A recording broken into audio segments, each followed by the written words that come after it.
you. Now, let's talk about kapag hindi naman natin siya ni-register. Ano naman ang upside and downside?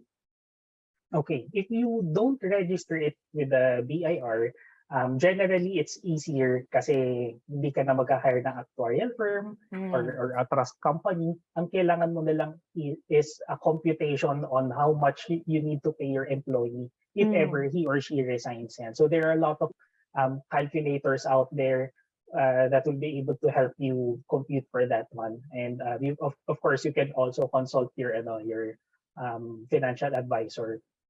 Um, in terms of, I think the biggest, just based on my experience, Miss Janet, the biggest advantage talaga of not registering it with the BIR, companies have been telling us that they love the flexibility. So again, na-mention na natin kanina, you can use the funds however you would like to use it. You'd like to pay out dividends, you'd like to expand your business, buy equipment, or buy a building, pwedeng-pwede ninyong gawin yan.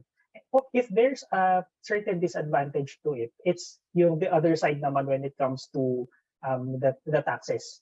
So of course, kung ano yung ini-invest mo dun sa fund na yon, it's not tax deductible. And as an employer naman, as an employee, kung matatanggap mo yung tax benefits na yon, it's subject to income tax. Yun naman Yes. yung difference niya.